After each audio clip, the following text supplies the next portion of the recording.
എല്ലാവർക്കും നമസ്കാരം. അപ്പോൾ ഒരുപാട് വിദ്യാർത്ഥികൾ ചോദിച്ചുകൊണ്ടിരിക്കുന്ന സംശയമാണ്. അതായത് ഇപ്പോൾ കേറ്ററ്റ് എക്സാമിൻ്റെ രജിസ്ട്രേഷൻ നടന്നുകൊണ്ടിരിക്കുകയാണ്.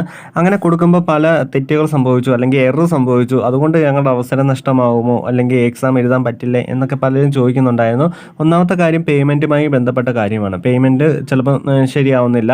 അപ്പം പരീക്ഷ ഭവൻ ഒഫീഷ്യലായിട്ട് പറഞ്ഞിട്ടുള്ളൊരു കാര്യമുണ്ട്. നിങ്ങൾ പേയ്മെൻറ്റ് ശരിയാവുന്നില്ലെങ്കിൽ നിങ്ങളുടെ ബാങ്ക് ഏതാണോ അതിൻ്റെ, അല്ലെങ്കിൽ ചെയ്യുന്ന കഫേയിലെ ബാങ്ക് ഏതാണോ അവയുടെ കസ്റ്റമർ കെയറുമായി ബന്ധപ്പെടുക. അതിന് കേറ്ററ്റ് ഓഫീസിലേക്കോ അല്ലെങ്കിൽ പരീക്ഷവൻ്റെ ഓഫീസിലേക്കോ കോൺടാക്റ്റ് ചെയ്യേണ്ട കാര്യമില്ല. അത് അവരവരുടെ ബാങ്ക് ഏതാണോ അതുമായി ബന്ധപ്പെട്ട് തീർക്കേണ്ട കാര്യമാണ്. രണ്ടാമത്തെ കാര്യമെന്ന് പറഞ്ഞാൽ നിങ്ങളുടെ പേരിൽ എന്തെങ്കിലും തെറ്റുപറ്റി, അല്ലെങ്കിൽ രക്ഷിതാവിൻ്റെ പേരിൽ എന്തെങ്കിലും തെറ്റുപറ്റി, കൊടുത്ത അഡ്രസ്സിൽ എന്തെങ്കിലും തെറ്റുപറ്റി, അല്ലെങ്കിൽ തിരഞ്ഞെടുത്ത എക്സാം സെൻറ്റർ എവിടെ എഴുതേണ്ടതെന്നുള്ളത് തെറ്റുപറ്റി, ഇതൊന്നും നിങ്ങൾ പേടിക്കേണ്ട കാര്യമില്ല. ഇതെല്ലാം അവസാനം കഴിഞ്ഞ് 20-ാം തീയതിയാണ് ഏറ്റവും ലാസ്റ്റ് ഡേറ്റ് ആയിട്ട് പറയുന്നത്.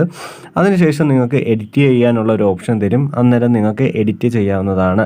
ഇത്തരം ഈ ഒരു വ്യക്തിപരമായ കാര്യങ്ങളാണ് പ്രത്യേകമായി ശ്രദ്ധിക്കേണ്ടത്. അതിന് നിങ്ങൾക്ക് അവസരം തരുന്നതായിരിക്കും. അപ്പോൾ നിങ്ങളുടെ അവസരങ്ങളൊന്നും നഷ്ടമാകത്തില്ല. നിങ്ങൾ ടെൻഷൻ അടിക്കേണ്ട. നിങ്ങൾ അതിനായിട്ടൊന്ന് വെയിറ്റ് ചെയ്യുക. 20-ാം തീയതി വരെ ഒന്ന് വെയിറ്റ് ചെയ്യുക.